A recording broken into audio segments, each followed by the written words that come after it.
If one accomplishes some good, though with toil, the toil passes, but the good remains. Such wisdom underscores the enduring value of our choices long after fleeting moments have passed. As men navigate the complexities of life and societal expectations, some lessons emerge belatedly, leaving traces of reflection and contemplation.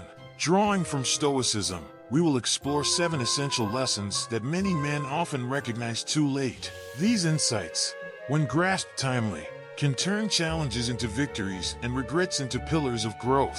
Let's delve into these lessons, charting a course for a life lived with intention and clarity. Before we begin, I'd appreciate it if you liked the video to help spread Stoic philosophy. If you haven't subscribed yet, I recommend subscribing and activating the bell so you don't miss any videos. Lesson number 1, the power of now. Imagine standing by a riverbank, with the water representing the moments of our life. Some are clear memories while others are clouded by regret or anxiety. Many of us find ourselves waist deep in this river, desperately grasping at moments from the past or reaching out to the uncertainties of the future. But in doing so, we often neglect the present moment, the water directly surrounding us. Marcus Aurelius once described time as a sort of river of passing events, and strong is its current. This current is the relentless march of time which we cannot control. However, what we can control is our perception and reaction to it.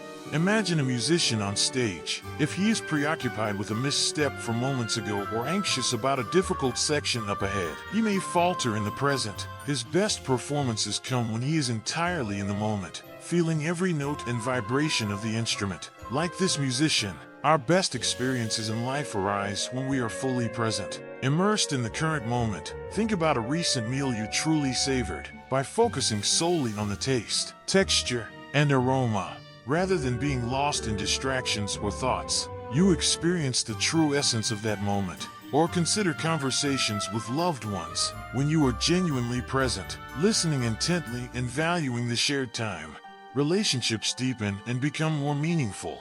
Being present doesn't mean neglecting the past or future entirely.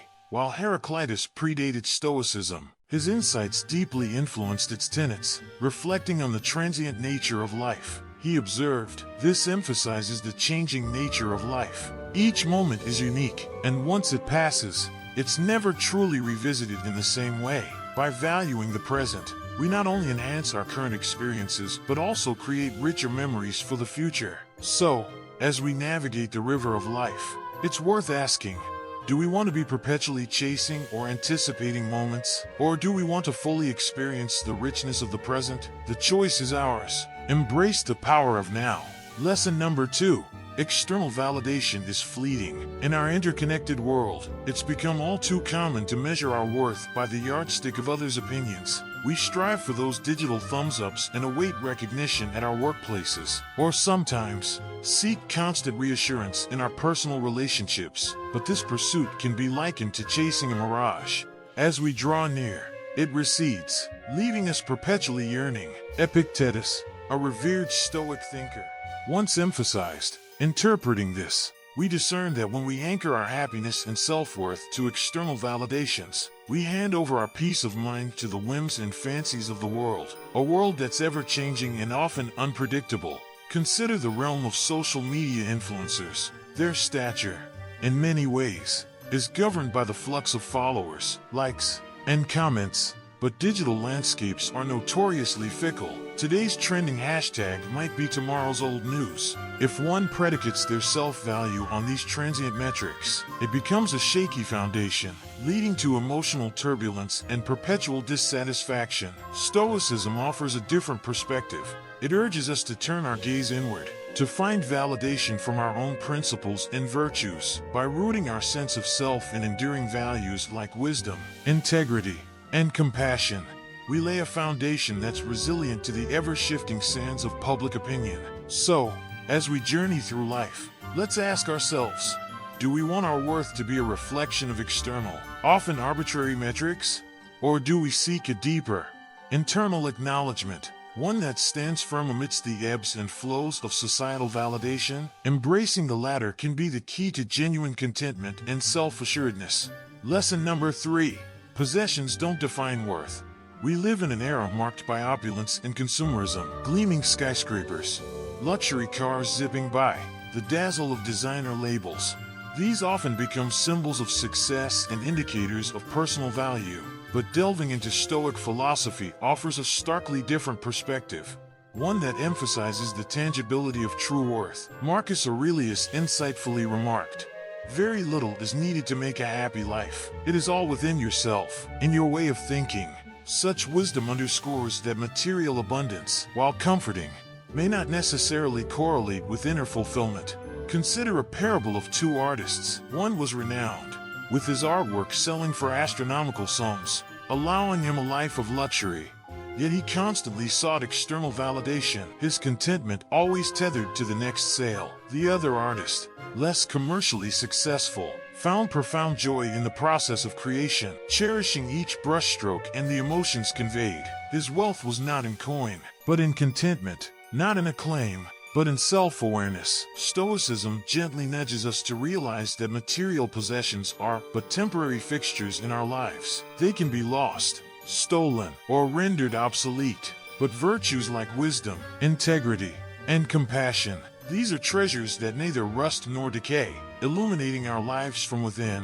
In the grand tapestry of existence, while material comforts can add color and texture, it's our internal virtues and the richness of our character that form the enduring threads. Let Stoic teachings inspire us to weave a life where our worth is defined not by what we have, but by who we are, and the depths of our understanding and empathy, the perennial quest to exert control over our lives, our circumstances, and the world around us is deeply ingrained in the human psyche. But Stoic wisdom introduces a transformative perspective, the understanding that there's a vast difference between what we can control and what we can merely influence. Epictetus, with his profound simplicity, we have, but by who we are, and the depths of our understanding and empathy, the perennial quest to exert control over our lives, our circumstances, and the world around us is deeply ingrained in the human psyche.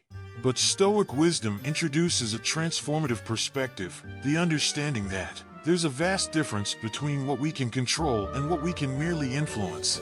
Epictetus, with his profound simplicity, laid it bare. We control our reasoned choice and all acts that depend on that moral will. What's not under our control are the body and any of its parts, our possessions, parents, siblings, children, or country, anything with which we might associate. Let's decode this with a modern analogy. Imagine you're a sailor navigating a vast ocean. You have command over your ship, its speed, its direction, the maintenance of its parts. This is what you can control: the ocean's currents, the changing weather, the unforeseen obstacles submerged beneath. Those you can't control, but with skill, experience, and strategy, you can influence how your ship interacts with these elements, optimizing your journey. This distinction, while seemingly simple, holds profound implications. When we misallocate our energy trying to control the uncontrollable, we set ourselves up for frustration and disappointment. On the contrary, recognizing where our influence lies enables us to act with efficacy and purpose. Consider a professional working on a team project. While they can't control their colleagues' actions, attitudes, or punctuality, they can influence the group dynamic through effective communication, leading by example, and fostering a collaborative environment. The Stoic's dichotomy of control is a powerful tool for modern living. By internalizing this philosophy, we can free ourselves from the exhausting pursuit of trying to dominate every aspect of our lives. Instead, we channel our efforts where they truly matter, where they can make a difference. In doing so, we not only find peace in accepting the uncontrollable, but also harness our true potential in areas where our influence can shine brightest. Emotional mastery is strength. In many cultures and societies, emotional expression, especially when perceived as vulnerability, has often been mistakenly equated with weakness. Men, in particular, have been subjected to this stereotype, expected to maintain a stoic facade, pun intended, in the face of adversity. However, Stoic philosophy teaches us a different lesson. Strength isn't in suppressing emotions, but in mastering them. Seneca, a luminary of Stoic thought, observed, "We are not given complete control." While he meant this in the broader context of life, it's particularly apt when speaking of emotions. Emotions are a natural and integral aspect of human existence, and to deny or suppress them is not only futile but can also lead to deeper internal turmoil. Think of emotions as powerful rivers. When wild and unchecked, they can flood our minds, wreak havoc, and steer us off course. However, with proper channels, barriers, and direction, the same rivers can be harnessed for immense energy, propelling us forward. Emotional mastery, in this analogy, is akin to building those channels and barriers, not to deny the river its course, but to maintain it in a manner that's beneficial. In real-life scenarios, emotional mastery might look like acknowledging anger when it arises, understanding its root cause, and then choosing a constructive outlet for it rather than lashing out. Or it might be recognizing feelings of sadness, allowing oneself the space to grieve,